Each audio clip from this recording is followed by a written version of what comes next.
Anything if you don't have a following, a loyal following. Very true.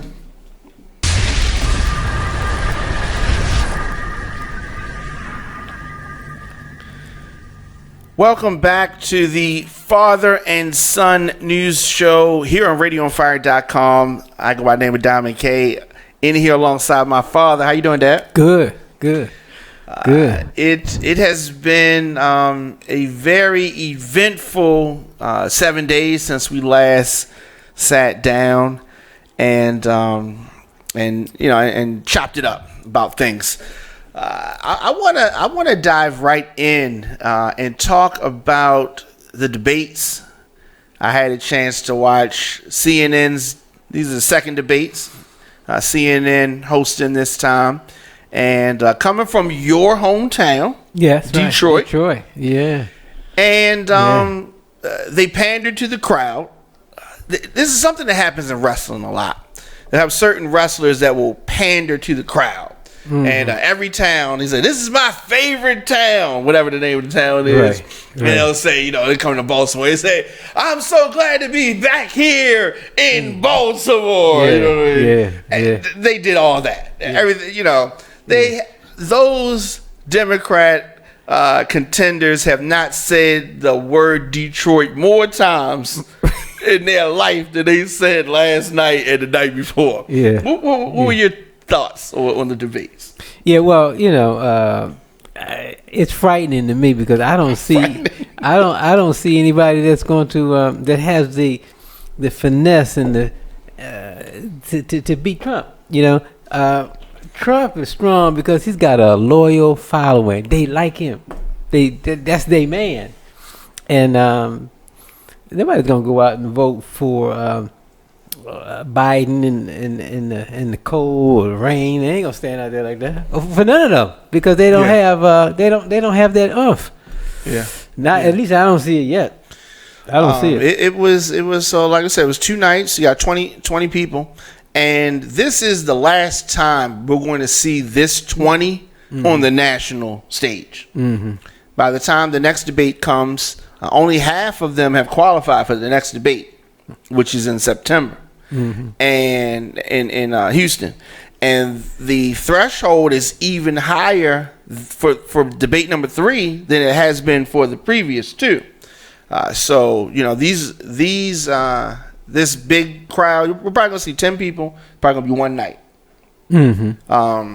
Well, maybe when the crowd gets down, you can get a better perspective. But I don't feel anything from anybody, and I want to feel it from Harris, but I don't really feel it. It seems like so long ago. But if you can go back, and you're probably not gonna be able to get a full grasp of it. But when President Obama was in the debates. When this was President Obama's time, 2008, did he stand out to you then? The brother stood out. You know why? Because he stood out from when he gave that first. You're right. That speech. Do you remember calling me about that? No, I didn't. I called. Yeah, so I was in Atlanta. Okay. When that happened. Okay. And you called me and you said, "Look, you need to find this. Did you see it? Do you see it?" And I said, "No." I saw clips of it, but I didn't see the whole speech. You said there's this young guy, and I can't say his name, but you'll know this black guy. You will know Chicago. Yeah. And you need to see him. He gave the speech, at the convention, and you told me about him then, and then so he got on my radar, but I didn't think, 4 or 5 years later, he's gonna be the president. Yeah. So that was your first time? For him? Yeah. Sure, but you know what, your sister This is like 03. Huh? This is like 03. 04.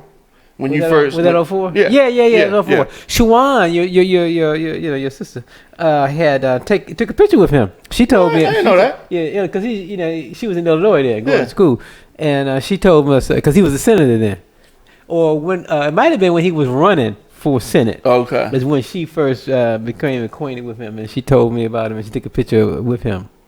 And wow. But I still didn't, I didn't. Yeah. Not until that speech, I said, "That's the man." I like that. When you got it, you got it. Yeah. So none of the current crop of contenders stands out to you like that? Well, I do like the is it President Chan? What was the Asian's name? What was his name? You like him? What's his name? Yang? Yang. Yeah, he said he's gonna give us a 12. I like that 12,000 a year. 12,000 a year. Yeah, that was his go-to thing. He definitely got it in, saying it multiple times. See, that's why I want to do this. And right. That was his solution for a couple of things. Right. Right. And but of course, I don't think he's going to be able to pull it off. No, I don't think. But I mean, he has some good, innovative ideas, and I think he would be really good in somebody's cabinet. Yeah. Well, one thing we know that money does change things. So if he can keep talking about money, he might be he might be on somebody's radar, like you said, somebody's cabinet. Yeah. Well, I tell you what, I said this a couple days ago. Going back to the first debate, the first night rather in Detroit, CNN. To me, winners or losers, it's very easy to define for the night one. Winner was Elizabeth Warren, Bernie Sanders, and Williamson. To me, everybody else, the other 7 losers. Well, that's interesting. Why was Williams a winner to you? Now, and I want to say this. So I talked about her badly in that first debate. Badly. Right. Like, you shouldn't even be here. Right. But what happened in this second debate is, when you had that first debate, it's almost like round 1. You feel things out a little bit and see where your range is with the jab. And then you and so round 2 is usually better for the fighter, more eventful usually. Some fighters, if you have those phenomenal knockout artists, round 1 that's all they get. But round 2, for her specifically, I thought that her strong point is reparations and what really coming to terms with what this country has done to black people specifically, and black and brown people, and so she talks about it eloquently. She knows about that. You can tell some people like Trump, foreign policy is not his thing. He didn't speak a whole. Some people speak, broad terms, and then we get down to what you really know. Then they go in it, and I felt as though that's something that she really knows. And I believe her. I believe that she knows it's wrong. What has happened. She talked about 40 acres and a mule. She started talking numbers about how much money, who we had 5 million. There were 5 million enslaved people when they freed the slaves. And she started talking about 40 acres and a mule and translating that to inflation and how much money that is now. And the stuff that she was saying, black people are interested in that. Okay. And she didn't come off like she comes off as one of those girls who was at Woodstock and she was a hippie and you know what I mean. That's what she comes off at the 60s when people don't know what I'm talking about. But now she's her age that she is now. But a lot of white people don't want to hear that, and especially people on the right, they don't want to hear that. So she's scary. I saw some Republicans talking online says that her rise is scary. The fact that she's even in the conversation, they're scared of that conversation. So no, she can't win. But I thought that she had a great showing for herself. Well, it's interesting you said that because what I saw her online the other day, and she was in a I don't know, was it a church or something? And she was in it was predominantly white people. Some black people there too. Okay. Predominantly white. And she said, for all the white people to stand up. It should be all of them stand up. So it might be 500,000 people. They stood up. And then she said, now I want you to quote and repeat after me. And so I'm saying that she said, put your hand on a black person's shoulder. They're near you. And then so they did. And she said, tell them that you're sorry. for what you did, for what we did to them.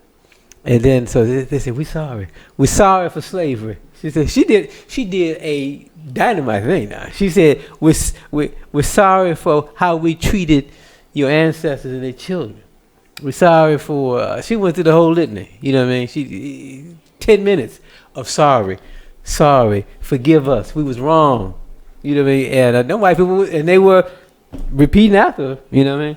So that's interesting. Yeah, it was very interesting. I was very surprised. Never seen anything like it in my life. Yeah.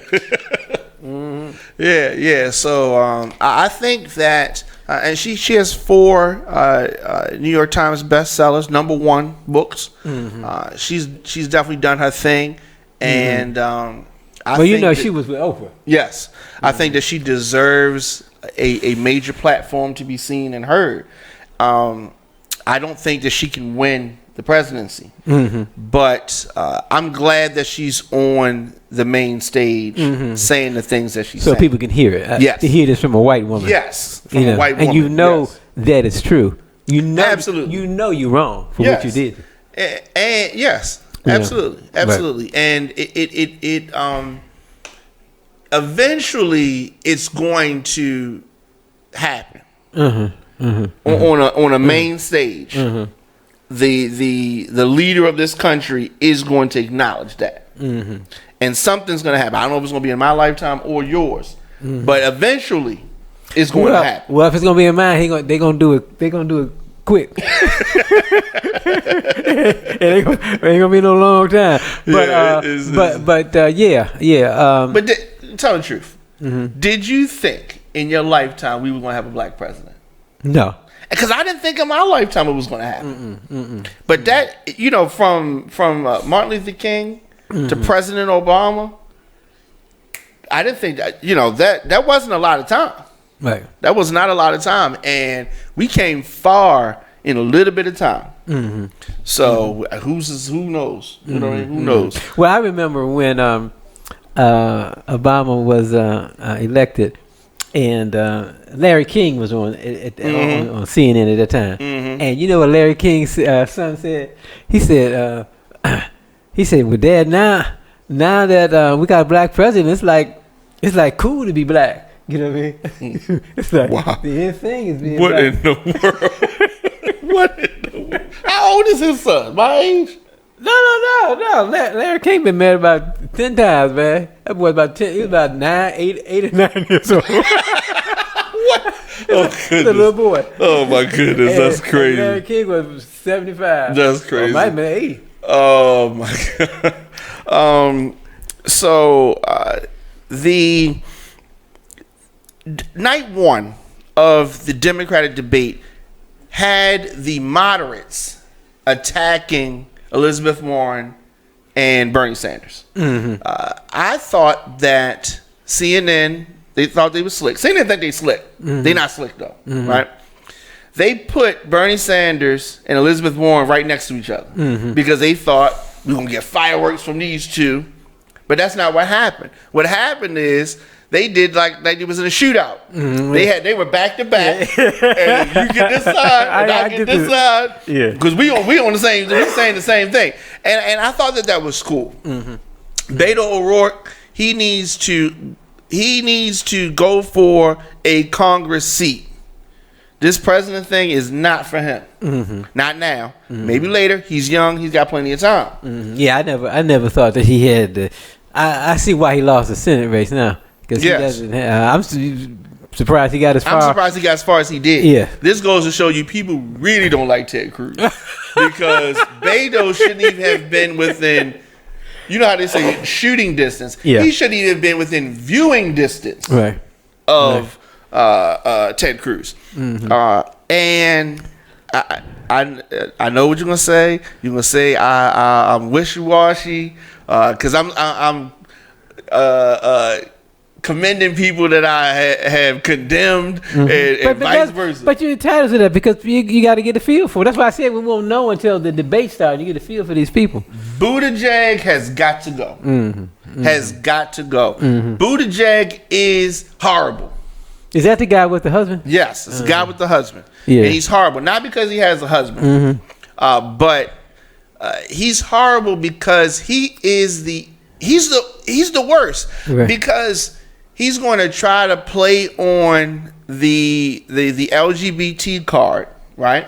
So Yeah. he's attempting to get people to support him just on that part. But when you see who he's supporting, he's worse than most of those heterosexuals.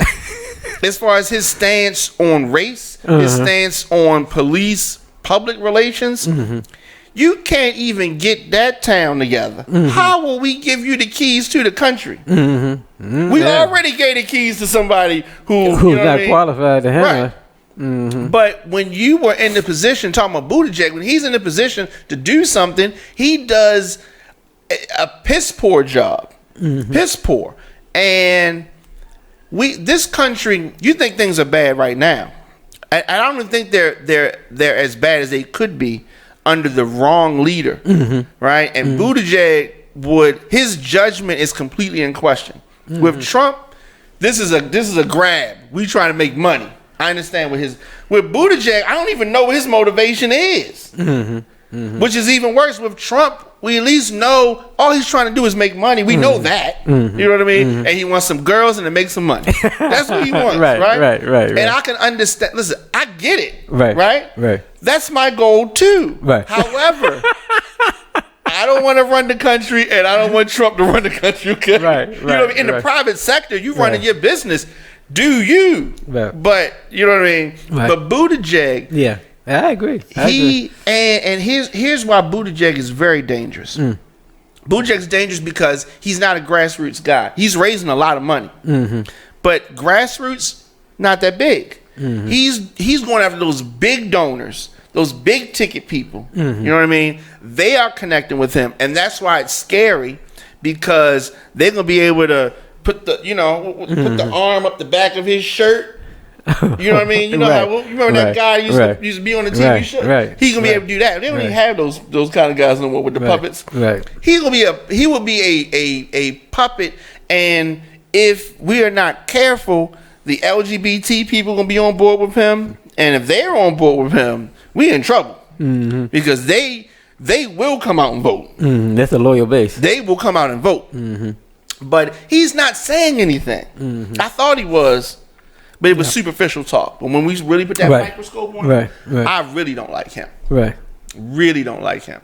I thought that Bernie had a good showing, but he still comes off like the guy on Back to the Future. Yeah.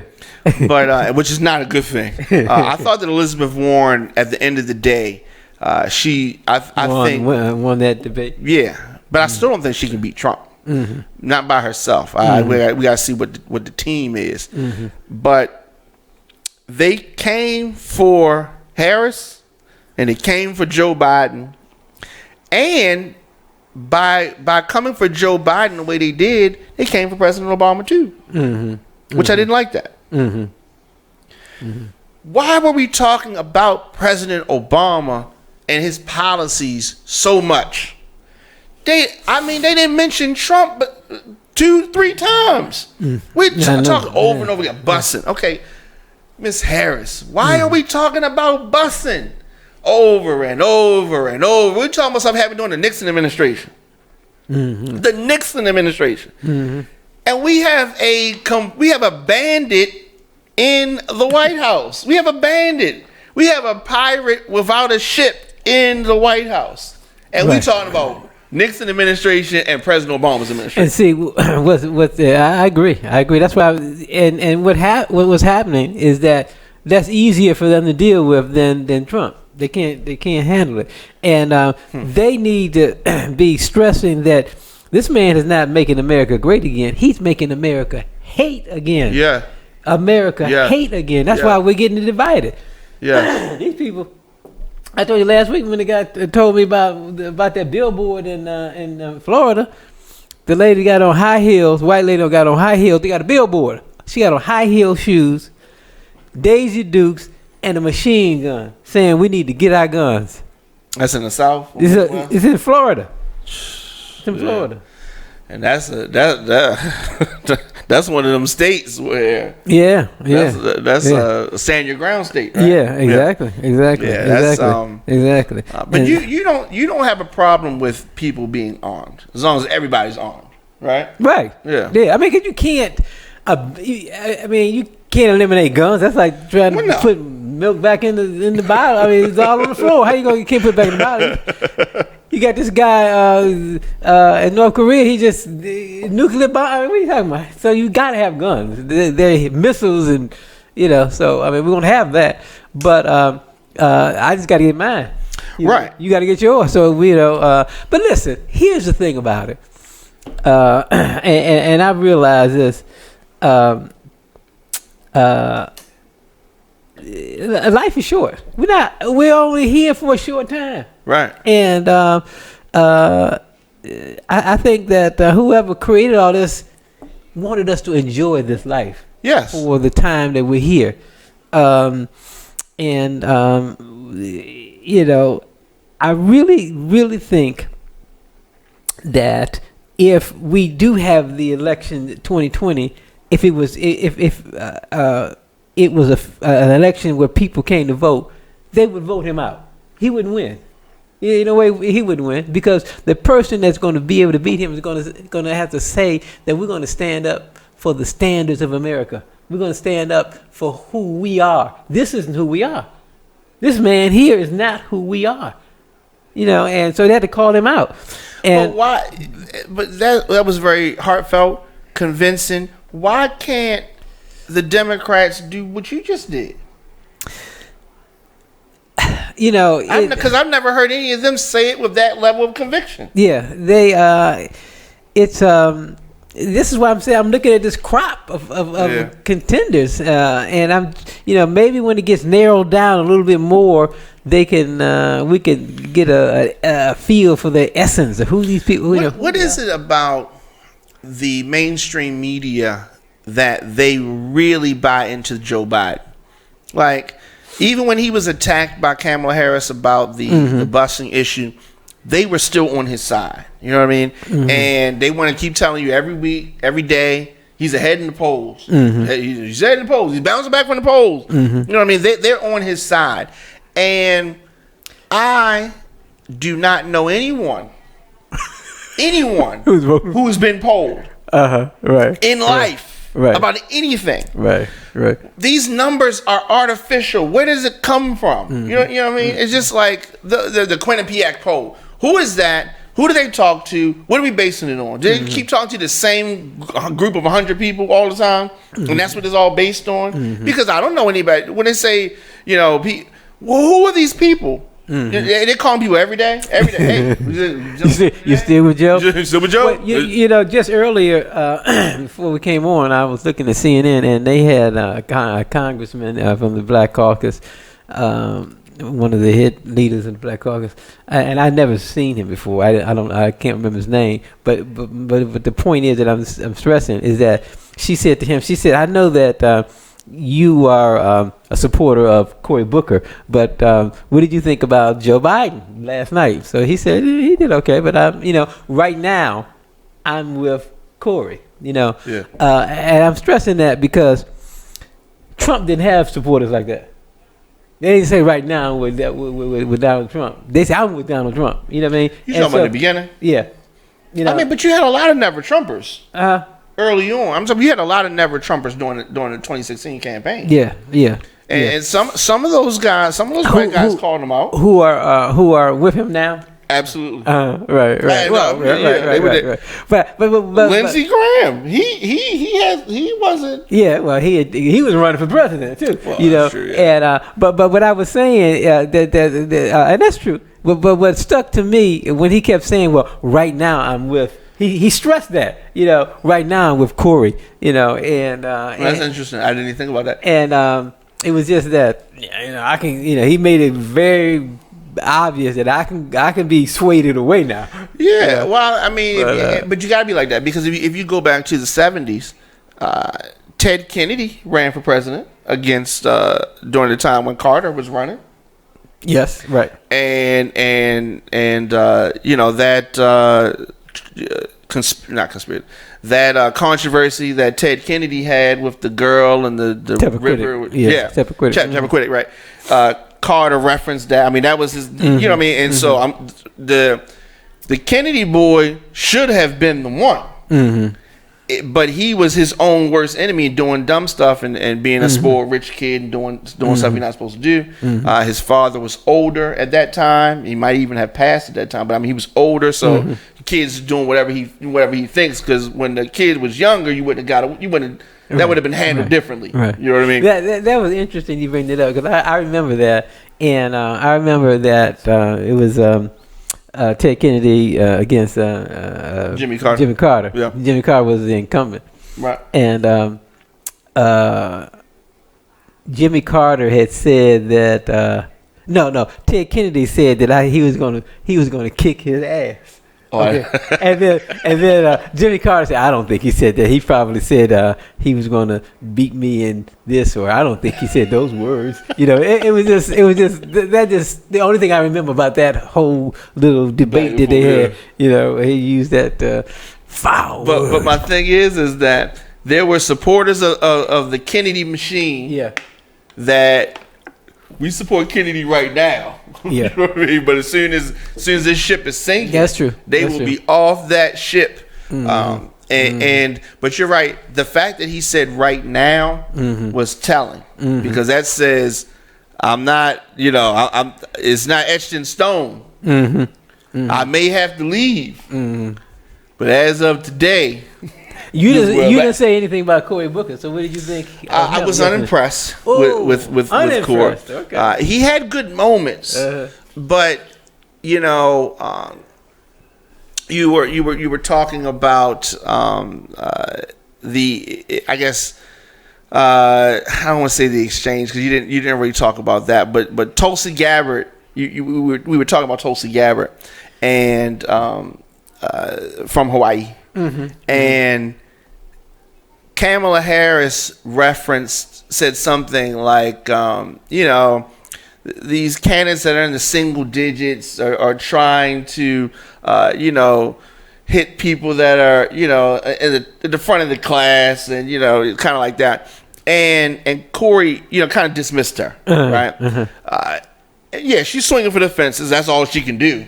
But Cory Booker is down there in the single digits. Using these polls. I mean, because if they said Cory Booker was in first place, then Cory Booker would be in first place. I mean, these things are just subjective, but that's what the narrative is. They're putting out there Cory Booker doesn't have more than 2% support on the people that they've talked to, right? And I don't think that he did enough. If that is what people believe, I don't think he did enough to change those views. Because you put some people on the stage and whatever the mainstream media is saying, but you can see them and be like, I don't know, that's what they're saying, but he's doing all right. He didn't do that, and to me he didn't do enough to put himself in the front. And I don't know if he can deliver New Jersey. So that hurts him as well. Because if you can't deliver New Jersey, what good are you? What good are you? Right. So he's not gonna be able to be on anybody's ticket. You know, so I was thinking maybe Biden, Harris, Biden, or Warren, Biden. I'm trying to figure out what this math is going to be. As much as I don't want to see Biden, I think he's going to be in the equation some kind of way. Well, I know it's going to be a woman in that equation. So then that means means Biden, Warren. I don't know. It's a weird combination right there. If Biden Warren is what we end up with, we're going to get another 4 years of Trump, and he's going to win by landslide, which would be horrible. Yeah, you talked about that earlier. I hadn't even contemplated a landslide. A landslide. I might have to pack up and leave. You go to Canada. Would you go to Canada? It's so cold up there. you know I am about that cold because he got the air on in here now. You know what I mean? You were born in Detroit, and raised in Detroit. Right. And as you know, it ain't that far. And if you notice, I left 45 years ago. You know what I mean?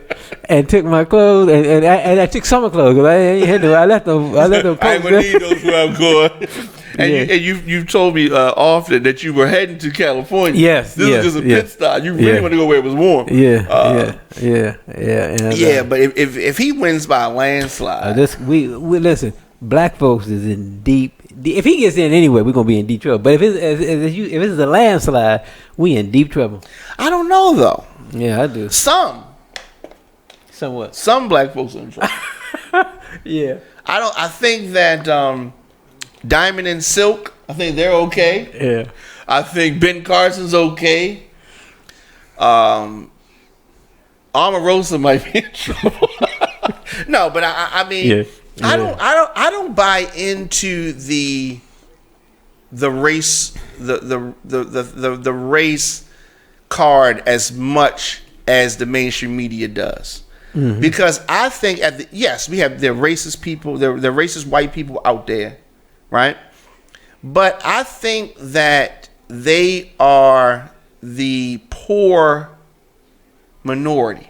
Mm-hmm. I think that the white people that are in power, while they may be prejudiced, mm-hmm. I think that they want to make money, and we black people are such big consumers that we can make money. You know, whatever. I don't want you with my kids, but I don't think that it would be too much different than it is right now. I don't think we're gonna have Armageddon or something like that. Well, I disagree. I think you think Armageddon's coming, but why though? Why would it come?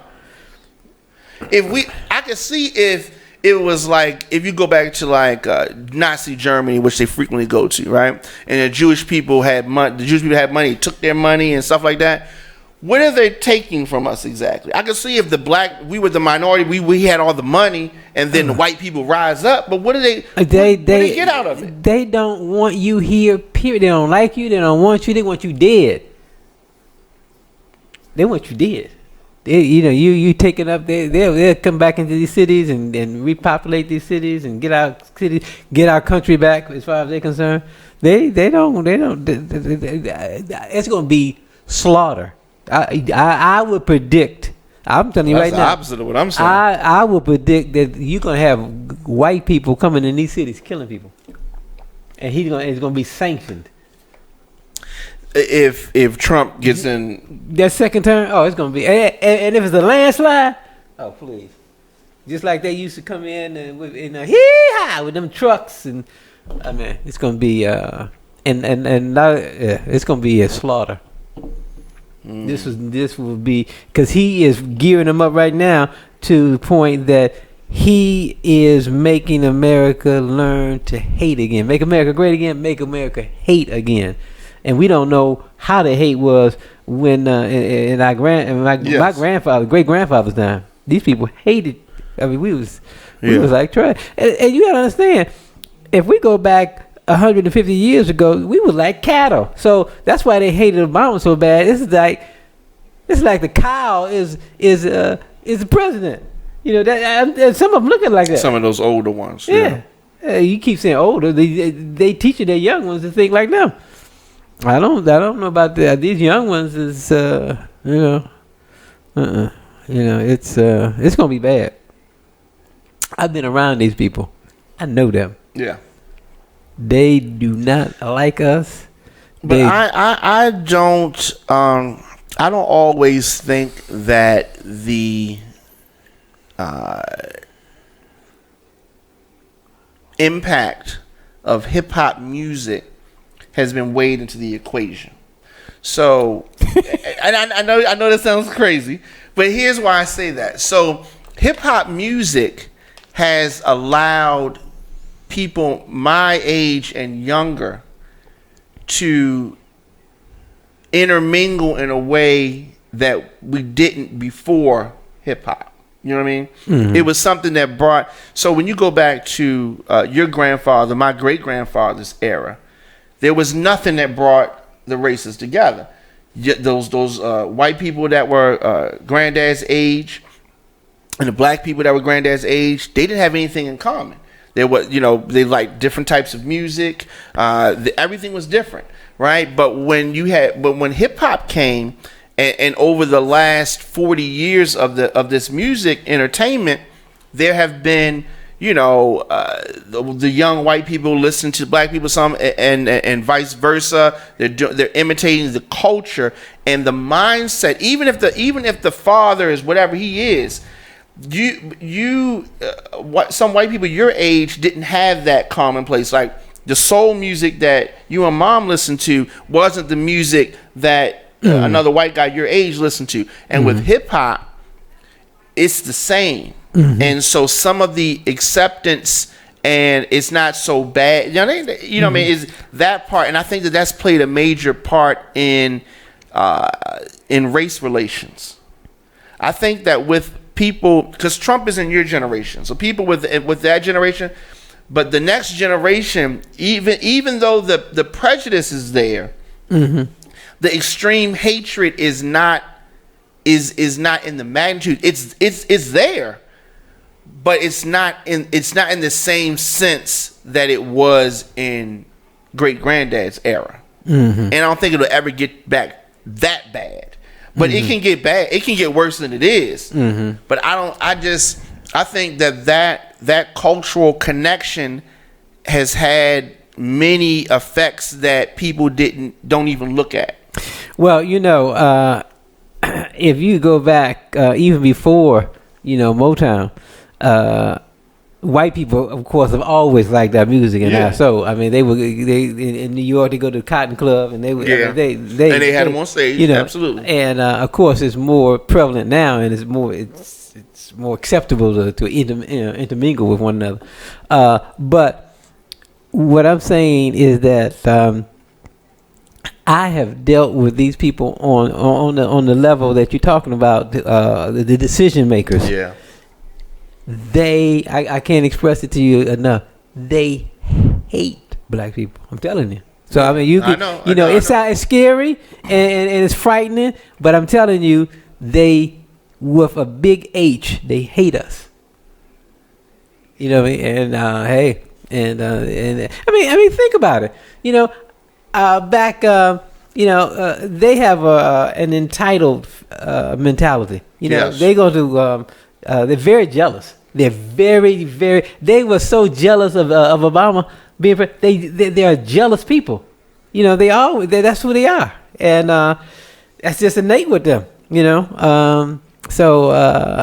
Hey, I'm glad to be 70 because y'all gonna. I mean, I try to do the best I could to smooth things out for you with these people. These people are vicious, man, and they're diabolical beyond us. So. Yeah, well, it's levels, and it's definitely levels to that diabolical stuff. So we went all around, and we're back. Biden does not seem strong enough to defeat Donald Trump. No, yeah. I don't think so. I mean, he struggles with his fellow Democrats, and he struggles with with white people. I mean, he has as far as those statistics, they indicate that he has a strong lock on the older black people. It's older black people, though. And I told you before, I was at a dinner the other night, and I didn't want to get into political talk with these people, but the lady was stressing that how black women didn't come out to vote in 2016, and that's the reason that Donald Trump got in. And I said, lady, he got in because... Was she black? Yes, she was. Yeah, she was at my house, and... So I said that Donald Trump got in because white men and white women voted for him by the tens of millions. That's how come he got in there. That's true. Tens of millions. You're gonna blame it on black women that he's. But mainstream media puts out this image and says that if the black people didn't come out in droves to support Hillary. Or they weren't excited about Hillary, and that's why. And because there are 3 states that he lost. But what happens is that they don't talk. There's probably about 50 million black people in this country. There 125, 150 million white people. I mean, if white people all came out to vote for Donald Trump, he wouldn't have no problem. He don't need our vote. That's why he's trying to get on together. You know, black people vote at a higher rate than white people. White people don't vote because, listen, we have 350 million people in this country. So you take about 75 million of kids. You had what 100 you had 120 people, 120 million people probably voted last. You had millions and millions of white people who did not even vote. If they come, that's what he's trying to get. You know, they have the largest population. You know, we can't. We got to think for ourselves and not allow people to think for us. You know what I mean? The basic math tells you. I mean, just like you talk about, black people on welfare. More white people on welfare because there's more white people in this country. More, I mean, the statistics, but they keep throwing you a percentage of the statistics, and we keep looking at this as black people didn't. White people put Donald Trump in office. Black people did. I mean. I never thought about it like that. Yeah. And they would have had Roy Moore would have been in a pervert would have been in the Senate if black women didn't come out and vote in 2017 or 2018. 2017. 2017. Yeah. And 65% of white women in Alabama voted for him. The pervert, and so they support their own. They voted for a pervert, and they were shocked that people came out in droves not to support. But Mississippi and Alabama just so happens to have a larger percentage of black people, right. Normal, than most states. I mean, some states ain't got none. You got 2%. They got two black people in where Bernie Sanders comes from, Vermont. Yeah. So let me ask you this: why is it? And people have come here and said this. Numerous people have said this, and it upsets me, frustrates me. Why is it that some black people, will say, "Well, I'm not going to just vote for him. I'm supposed to just vote for him because he's black"? Have you heard people say that? Yeah. Well, where does that come from? But see, some people are ignorant. You know what I mean? They're ignorant. I mean, when I was 30 years ago when I was doing the underwear, at the NAACP, I went to the headquarters talking about we need to band together and support this project, and we can, we only need one product that's associated with us that we can dominate. And they said, well, we ain't gonna people ain't gonna just buy your product because you black. And I said, but you need to. You need to support everybody supports themselves. Mexicans go to Mexican restaurants. Yes. Jews support Jews. I mean, it's normal. Black people, I mean, if you go to here, you got a large Nigerian population. They go to Nigerian restaurants. Jamaicans support Jamaica. I mean, that's natural. You're supposed to vote. That's your man. That's why David Duke is saying to people now, if y'all don't vote for Donald Trump, you are a race traitor. You know, and it's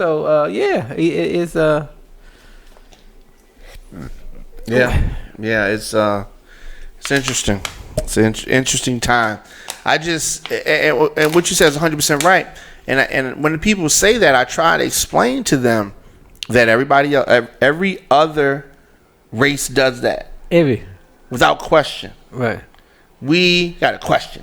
That's why they can always come into our community, any nationality, and we'll go and give them our money. Other nationalities, they don't do that. Yeah. You can't. If you look at next time you see a Asian person in a car, it's going to be in a Asian car. It's going to be a Toyota or Honda. It's going to be a car made by a Asian. And if it's not, it's because they filthy rich and they got a whole lot of them at home and they in the Rolls Royce. You know what I mean? I've seen them in Rolls Royces, but they already got all the Toyotas. You know what I mean? But of course, you support your own. And the reason that we are in the position that we in is that we don't love ourselves enough. I've instilled in you guys that's why you think you can do anything on the planet because it's been instilled in you. You think you can do anything, and then you thought it was normal. Your father in China, in Africa, ain't your father in Africa? You know what I mean? your father don't go to China. I mean, y'all grew up like that. You know what I mean? We had African. We had the first African American fast food restaurant in the world 40 years ago. 40 years ago. You know what I mean? African restaurant, African food, fast food restaurant 40 years ago. You know what I mean? Too far ahead of time. You know what I mean? But we, so listen, and the only reason that I was able to do business with a lot of these companies like Kmart and some of those stores, a lot of times when I talk to them, I on the telephone, I didn't even talk to them like I was a black American. They're gonna say, "How about a black American? You got underwear company? What kind of N are you? What are you talking about?" I had to talk to them like this. Listen, I want to go to meet with you to set up an appointment to show you my products, so they understand that language. They understand that they don't have a problem. It was in the 40s. It was it was segregation, so the black ball players couldn't come to a certain club because it was white. And you know what they did? They said, "Wait a minute, he ain't black, he's Spanish. Let me hear you talk, Johnny." And they said, "Oh, go on there." You know what I mean? Yeah, and it's I've always told you guys, race is everything in this country. It's all about race, and it's racing to the top. You know what I mean? People, they think that you got more than they got, and you black too. I said, wait a minute, this guy, he was a slave, family from slaves, and then wait a minute, no, something wrong, But it's a problem. It's a problem. Yeah, it is. It is. I hope that we get it. Yeah, you know what I mean. Yeah, and let me tell you, you're doing a great thing on this radio. I mean, I have people call me from Illinois. I want to my friend Raymond from Illinois. I've been knowing him for 60 years. Wow, 60 years. Wow. I had a friend of mine call me from Detroit. I haven't talked to her in 35 years, but they're hearing us over the airways, and they they're connecting, and so you're doing a great thing. And you asked me how am I doing. Listen, to be here with my son, talking how we talk at home all day long, and it's going all over the world. Please, this is the greatest thing in the world for me. Yeah, it's great for me too. So this was good. This was a good show. Yeah, and I'm definitely excited about what is to come. What's going to happen? I mean, there's so many different variables that can happen, and the higher ups, the creators, whoever runs the world, whoever put us here, can also put their fingers on the scale and change things at a moment's notice, as we know, and that could change the whole board at any point in time. You know what I mean? With all these candidates, whoever, so we don't know how that's going to go. Right. Either, right. Something could happen, and I don't know. So but the thing is that we don't know what's going to happen, because I didn't think that he would ever be in office. Right. He didn't think he was going to be in office. Not the presidency. No, he didn't even president. I mean, do you think he could have run for mayor or governor of New York and done it? No. I don't think so either. As weird as that is. They hate him in New York. They know him. They know him. He couldn't run for... No, they know him in New York. Yeah. What about Florida? He might. Now, Florida, he could have? Yeah, he might. But New York, it wouldn't happen. Yeah. Isn't that weird? But it's way out in the panhandles. Yeah, and those are the but ones it's more places like that than it is in here. Yeah. Because when I was growing up, we was in Detroit, and it was Martin Luther King. We hear on the news, and Malcolm X, Martin Luther King. Yeah. And I remember a friend of mine. He said, "Man, Martin Luther King should run for president." And I said, man, president, he can't be the president. It's more. He said, all these black people vote for him. I said, but it's more than. This is just. We just here in Detroit. This is a big country. Even though I hadn't traveled at that time either. I said, but there's more white people than black people. He said, it is. I said, yeah. I'm gonna stop hanging with you. He said that? No. Oh, That's what I said. That's what I was thinking. I said, you slowing me down. You didn't know that? That's funny. Yeah, so that's a good point. So, and that's another reason why they don't want to take away the electoral college. Right. Now, you take away electoral college, Trump couldn't win. Yeah. Because if it comes down to the popular vote, Republicans would never win. Mm-hmm. They would never win. Right. Unless they can convince people to stay home and try to curb and do the voter suppression that they do so well. Mm-hmm. They got that down pat, that voter suppression thing. Yeah. But we'll be back next week. Yeah. With we came in on Thursday. Yeah. Because I couldn't get here on Tuesday, so got here on Thursday. You like Thursday better? Tuesday's good. Tuesday good. Okay. I like the first of the week. Yeah, definitely. Yeah. All right, so we'll be back on Tuesday, and there's always gonna be stuff going on. Oh yeah. No doubt about that. And listen, I got something next week that you guys are gonna love, because what I'm doing is, and if you're baby boomers like me, you're gonna love what I'm doing. So you're gonna bring it next week? Yeah, next week. Okay, perfect. Yeah, That's next good. week. That's Yeah, good. yeah. So bring that in next week. Excited about that. Yeah. And I know you're excited as well. And like you said, it's something for the baby boomers. Yes. So they're gonna be excited about it. Yes. Yeah. All right. So we do that next week. Thanks, Dad. All right.